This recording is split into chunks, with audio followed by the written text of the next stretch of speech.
Hello दोस्तों, आज एक कहानी में आपका स्वागत है। तो दोस्तों, आज हम बहुत ही पुरानी कहानी लेकर आए हैं, राजा महाराजाओं के ज़माने की। दोस्तों, कहानी शुरू करते हैं।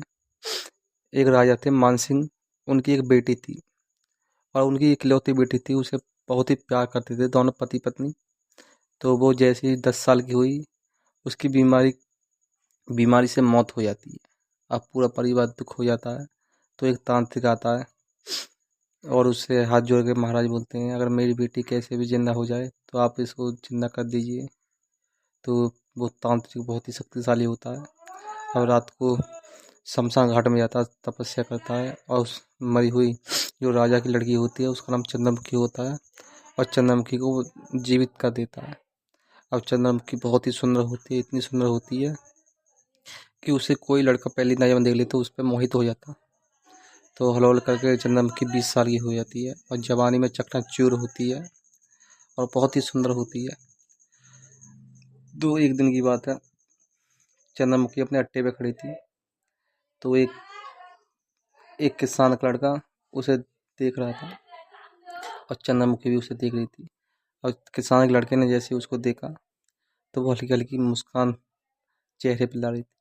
अब वो किसान का लड़का था, वो भी उसे देख के हंसने लगा। तो कोई बात नहीं है, वो किसान का लड़का अपने बैलों को लेके खेतों में चल दिया। तो एक दिन की बात है, वो किसान का लड़का अपने घर पे आराम कर रहा था। तो उसके घर के बाहर पायल छमछमाने की आवाज़ आती है। अब वो घर के सब खोल कर दिखता है तो वो क्या दिखता है कि वही राजा की लड़की होती है। अब वो लड़की जो तांत्रिक ने जिंदी करी थी वो एक तरह से चुड़ैल होती है और वो आदमी नहीं, यानी कि मनुष्य नहीं होती है। तो वो उस जो किसान का लड़का था वो उसके पीछे पीछे चल देता है।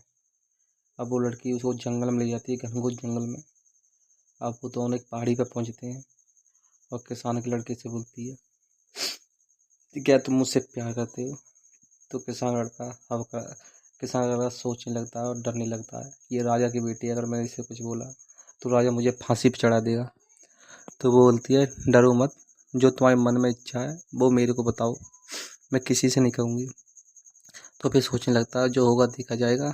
वो हाँ कर देता है, न मैंने तुमको पहली नजर में देखा था, मुझे तुमसे प्यार हो गया है। अब रात और दिन सिर्फ तुम दिखाई देती हो। अब वो राजा की लड़की जो चंद्रमुखी होती है वो भी बोलती है, मुझे तुमसे प्यार हो गया, तुम भी मेरे को बहुत अच्छे लगते हो। तो दोनों आपस में गले मिलते हैं और वहीं पे ही उस पहाड़ी पे ही संभोग करते हैं। जैसे उस लड़ चंद्रमुखी की हवस बुझ जाती है तो अपने असली रूप में आ जाती है। उसके बहुत बड़े बड़े बाल होते हैं और बहुत ही डरावनी लगती है। उसका चेहरा काला होता है, जला हुआ, और उसकी आंखों में से खून निकला हुआ होता है। लंबे लंबे नाखून होते हैं, दांत बहुत लंबे होते हैं और उसकी चुटिया भी बहुत लंबी होती है।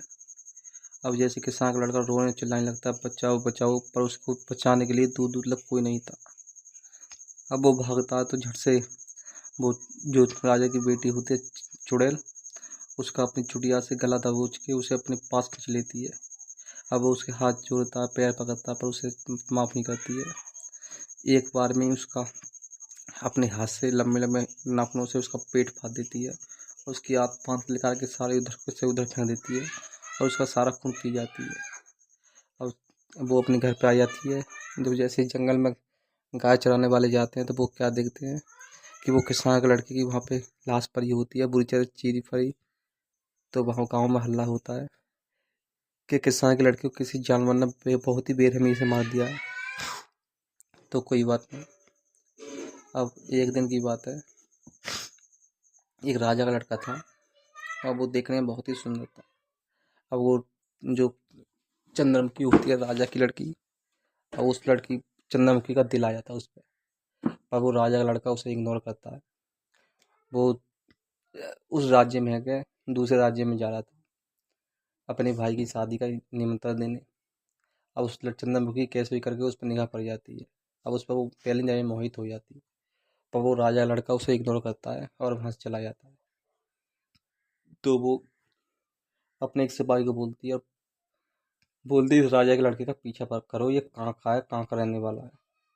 अब वो सिपाही उसका पीछा करता है तो उसे पता पड़ जाता है कि हमारे राज्य से 3 राज्य छोड़ के चौथे राज्य में इसके बाप का राज्य है और ये 2 भाई हैं। इसके बड़े भाई की शादी है और ये अपने भाई की शादी का न्योता देने के लिए दूसरे राज्य में गया था और उससे सारा एड्रेस पूछ लेती है कि उस राज्य का है। अब वो रात में उसके घर पे जाती है। 12 बजे की बात होती है। अब उसका कमरे में अचानक प्रवेश हो जाती है। सब सोए हुए होते हैं। अब वो जैसे कपड़ा ओढ़ के सोया हुआ होता है तो उसका कपड़ा झट से खींच लेती है। अब राजा लड़का डर के उठ जाता है और चारों तरफ देखता है तो उसे कोई दिखाई नहीं देता है। अब वो सोचने लगता है कि हम हवा चली नहीं है, मेरा कपड़ा किसने खींचा। तो वो चारों तरफ देख रहा है अपनी तलवार निकाल के, पर उसे कोई दिखाई नहीं देता है। अब वो सो जाता है तो उसे ऐसा लगता है कि उसकी सीने पे कोई बैठ के उसके गालों को, उसके होठों को कोई सहला रहा है। अब उसकी तुरंत आँख खुलती है तो देखता है कोई नहीं होता है। अब वो सो जाता है दोबारा से। तो सो जाता है तो 1 घंटे बाद फिर यही हाल होता है। वो क्या देखता है कि उसके साथ कोई संभोग कर रहा होता है ज़बरदस्ती। अब वो देखता है तो उसको कोई दिखाई नहीं देता, अपने हाथ पैर चलाता है पर उसके हाथ पैर चलते नहीं है। अब ये काम चलते चलते करीब आधा पौना घंटा हो जाता है। जैसे जब उस चंद्रमुखी की प्यास बुझती है तो वो अचानक से बहुत ही सुंदर रूप में आ जाती है और राजा का लड़का उसे देख के बहुत क्रोधित होता है।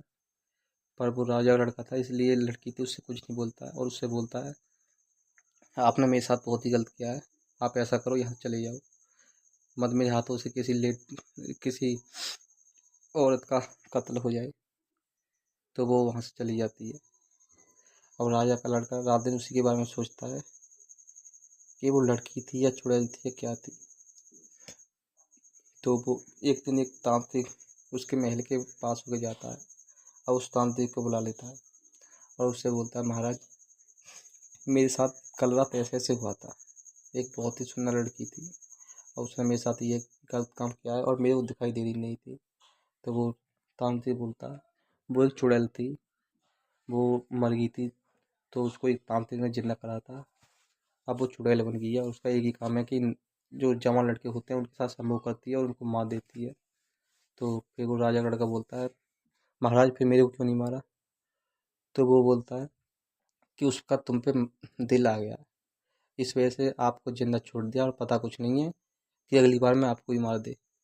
और फिर वो राजा का लड़का बोलता है, तो महाराज उससे छुटकारा कैसे पाएं।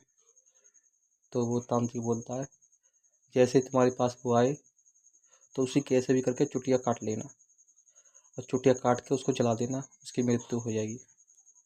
तो वो उस तांत्रिक के पैर छू के अपने महल में चला जाता है और उस तांत्रिक के लिए दान दक्षिणा देता है, बहुत सारा सोना चांदी देता है, पर वो तांत्रिक लेता नहीं है। बोलता है, हम तांत्रिक साधु संत हैं, हम मोह माया के जाल में नहीं पड़ते, अगर हो सके तो थोड़ा खाना खिला दो। अब उसके लिए बहुत ही अच्छे खाने खिलाया जाता है और वो आशीर्वाद दे के तांत्रिक चला जाता है। तो अगले दिन की बात है, अब राजा का लड़का वो सोया हुआ होता है, चंद्रमुखी फिर आती है और उसके साथ सम्मुख करने लगती है। अब वो राजा का लड़का अपने हाथ पैर उठाना चाहता है, आवाज़ देना चाहता है, पर ना उसकी आवाज़ निकलती है ना उसके हाथ पैर चलते हैं। वो एक तरह से जम जाता है। अब उसकी प्यास बुझ जाती है चंद्रमुखी, तो अपने असली रूप में आ जाती है। उसके बहुत बड़े बड़े बाल होते हैं और नाकों में खून निकले होते हैं, बहुत बड़े बड़े नाखून होते हैं।